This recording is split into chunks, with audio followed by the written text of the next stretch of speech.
Hi, it's Little Lily. Now I'm going to talk to you about my life story of why I have PTSD, depression, and anxiety. Um, Now I'm going to go back into my teens to explain to you more in depth of how it all started and the controlling and everything that happened in my life. So I was let's go back to about, it was 10 or 11. I had found out that my mother gotten pregnant, with my little brother. I will not say his name for respect, unless he gives me permission. But, yeah, she got pregnant with my little brother, and then we were living in the house at the time for about 2 years, maybe a little more, and then we moved again, and that's when she started having labor pains and stuff like that. Nothing was different. The relationship, me and her, me and my mother, we were close, but not close in a way. But yeah. So my little brother started growing and talking and, stuff like that, kids do. And then maybe a year or two later, she got pregnant again with my second brother. And that's when it all started.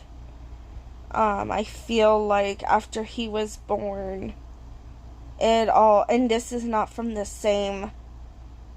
first one is from the same father as me, but the second one is not. But anyways, it doesn't matter because they're still brothers to me. It don't matter. But anyways, we're going off topic now. Let's get back on track. Now where was I? Oh yeah. And that's when it all started. At 13, yes, I was typical teenager, smoking, stealing books from my mom, and acting out. And at the time, I guess I was screaming for help. And it's, how do I say that? I was screaming for help because I was depressed. I was feeling suicidal and I didn't know what to do with myself, and I guess acting out was a way for me to reach out, I guess. And at the time, I was basically raising my two brothers. From the age of 13 to I got out of there 21, I believe, or 22, between the age of 21 and 22. But anyways, it doesn't matter. I'm alive now, and that's what counts. But anyways, let's get back to the topic.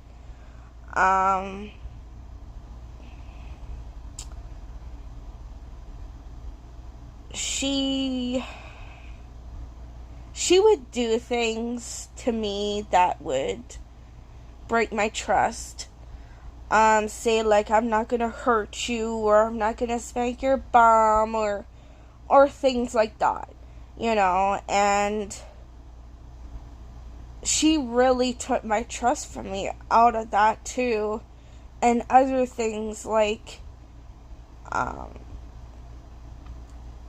backhanding me in the mouth and having to go to high school with fat lips and people looking at me funny because you're going to school with a fat lip. Everybody's looking at you, wondering why you're at school, crying. You don't know what to do with yourself. And a lot of the times I was a good kid, but I was acting out and shit like that. Typical teenager, But I didn't do drugs. I only got drunk when I was 16, so really, I never drank or anything like that. But, I dealt with a lot of depression, and I didn't know what to do with myself, and I kept telling my mom that, between 13 to all the way to between 13 and 17, maybe 18 years old, I kept telling my mother that I was going to take my own life, and she didn't really do anything about it. She never did. She just didn't do nothing. She basically threatened me with things, and threatened me, oh, I'm gonna call your dad, or I'm gonna do this, or, threatened me with things, and then all of a sudden she wouldn't do it. You know what I mean? She'd never do anything every time I tell her something, like I would commit suicide or anything like that. She never did anything. And many, many times, and I've told her that I was going to take my own life, that I didn't know, like, if it would click to her, say, like, hello, your daughter is suicidal, do something about it, but nope, she never did. She basically just sat there and watched her daughter raise her boys, take care of them, get yelled at constantly, and the guy that she's with, she's still with him, fortunately. He's very controlling. He wants done his way, or it's the highway, a saying. But he would start fighting with my mom, or she would start fighting with him, and it would be constant yelling. And I basically grew up in yelling and screaming and fighting and fist fighting, and just seeing that was like, that's what triggered my PTSD. After I got out of my mother's place, thanks to a person that I was seeing at that time. That person got me out, unfortunately. Thank God for him. I wouldn't say unfortunately, I'd say thank God, because I wouldn't be alive today if I'd stayed at my mother's house. I wouldn't be alive today. Honestly, I think I would be 6 feet underground if I'd stayed at my mom's place. With all the yelling, screaming, and seeing them fight constantly, throwing shit, throwing remotes, and children's they would be involved, and like we would act like we were a perfect family, but we weren't. You know what I mean? We weren't that perfect family. We acted like it when children's aid would come, but nothing happened. And I cried and cried for help while I was in my teens, and nobody did anything. Nobody said what's wrong or what's going on. And even if I said something, I would get yelled at, and it would be constant for hours and hours just yelling at me just because I said something, or threatening me with things. Oh, you're not gonna have a computer over there, you're not gonna have net, making us cry and making us feel guilty, and and she would manipulate us like that, my mother. She's a very manipulative person. She's very, she's just very, I wouldn't say controlling, but controlling in a manipulative way. Yeah, I would say about like that. But she would just wouldn't care if anybody was there or if anybody was outside.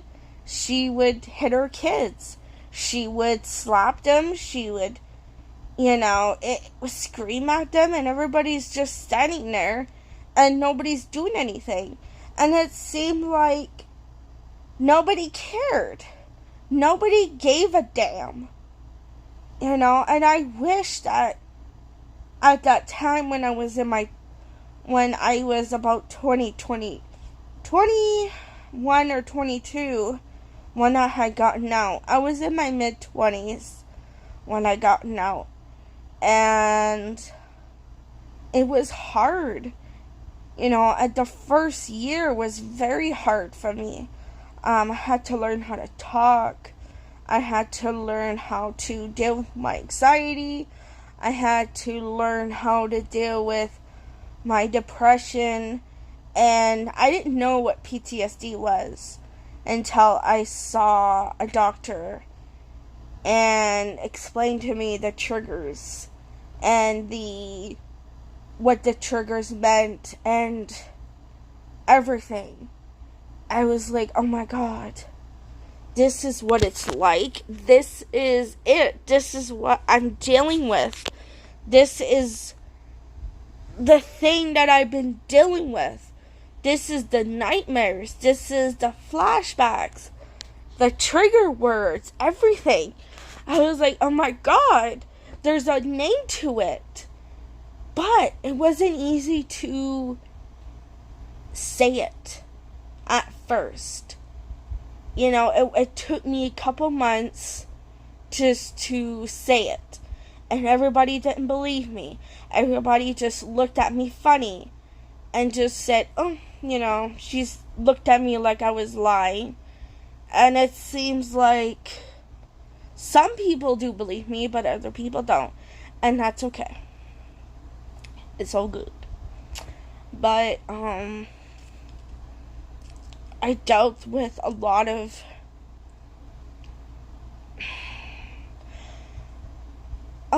yelling.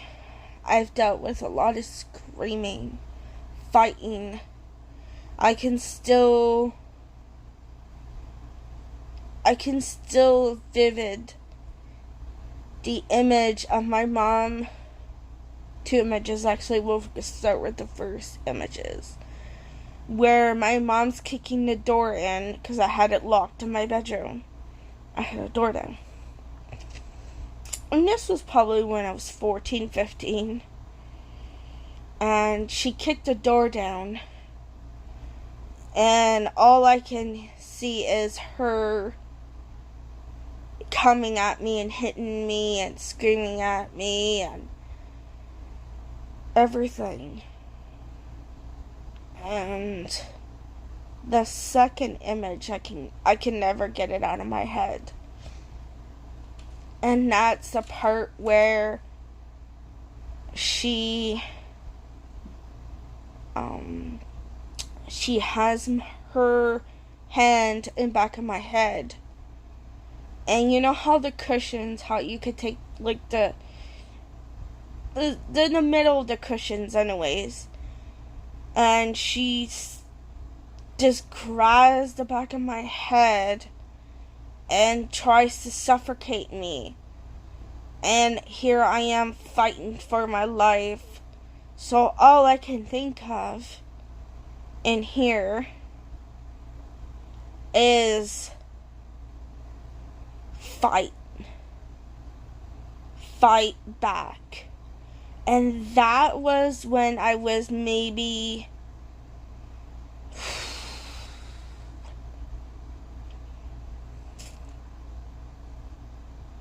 20, maybe, 20 maybe. And I just fought back for the first time. I fought back. And I kicked her in the stomach. Yes, I did. I kicked my mother in the stomach because she was suffocating me. And she was basically trying to kill me. And I can just, as she's doing that, I can just see my life going right past me. I can see just death. Like I'm dying. But then my body's like, no, you're not ready. God telling me, no, it's not your time. And I'm like, okay, I need to fight. So I got all the strength inside of me that I had and started kicking her in the stomach and fighting. And I just had enough. I was like, okay, I can do this. And at that time when I did that, I felt like, oh my God, I'm fighting for my life for the first time. Like, I'm doing this. And when it all ended, I was like, okay, what the hell just happened? Like, your life just went past you as everything happened. It was crazy. And it just felt like, after it all ended, I was like, okay, I'm alive. Let's, breathe and sit down. Tell my body, okay, let's, recuperate from this, what just happened. And it's funny because I say that, but while that was happening, I don't know what happened after that. I don't know. And that's all I can see. So I thank my brothers for giving me that strength to fight and telling me, in my head, I was like, okay, I need to fight. I need to stay alive for them. Now,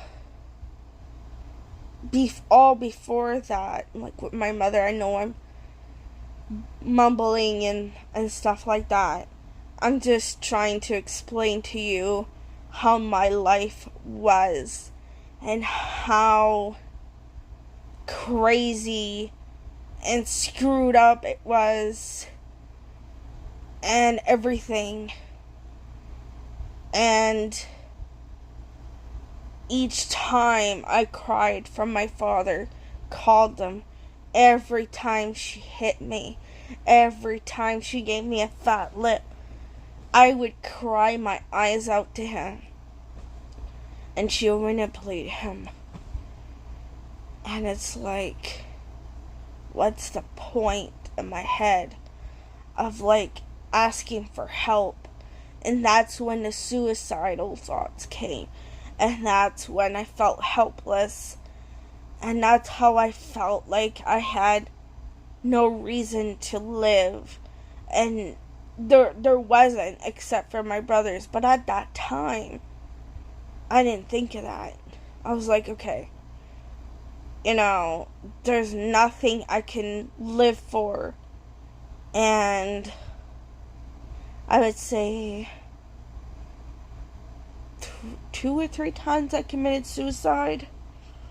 And it was, my brothers had found me on the floor, and I had something around my neck, and they caught me, and if they wouldn't have found me those 2 times, I probably would have been dead. you know, I probably wouldn't have never been alive. You know, if they wouldn't have found me. They wouldn't have gave me the strength to live, to continue my life, to see my future and what's expected, you know, of my future. But at that time, I didn't see it. All I wanted was to die, because I felt like I was living in war, and I was living like nothing mattered to me. You know, like you feel helpless and everything. And it just, I don't know. I wouldn't know what I would do today. Wouldn't know. But, I raised my 2 brothers. I took care of them, fed them, changed them. They, what else? Taught them how to walk. Basically everything. Did their lunches. I was basically the mom, put it that way. Yeah.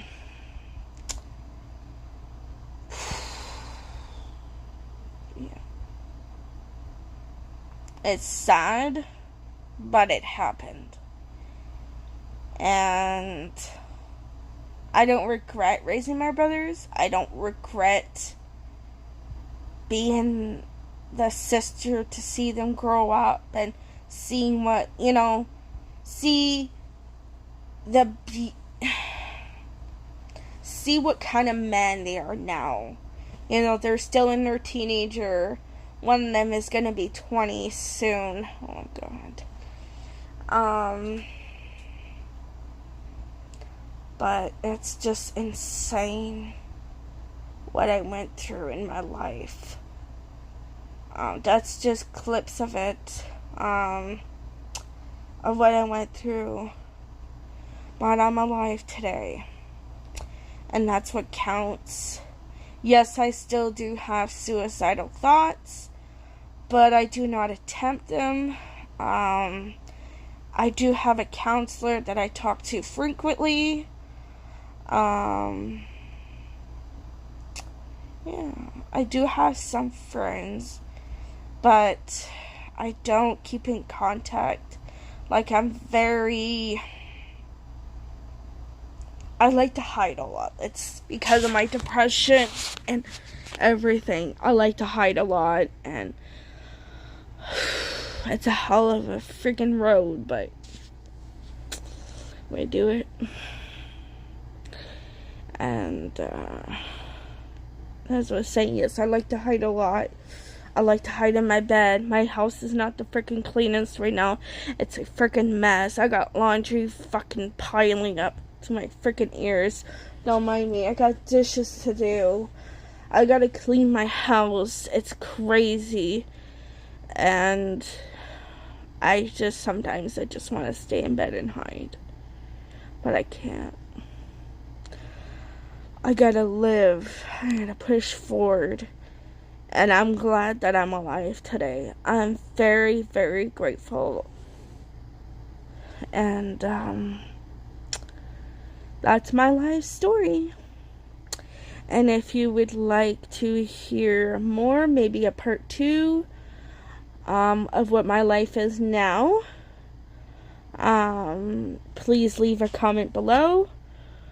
Don't forget to subscribe to my channel. Don't forget to give a thumbs up. And don't forget to click on the notification bell. That way you'll get notified every time I post a video. I love you all. And I hope you guys all have a great week. And I'll see you later. Bye-bye.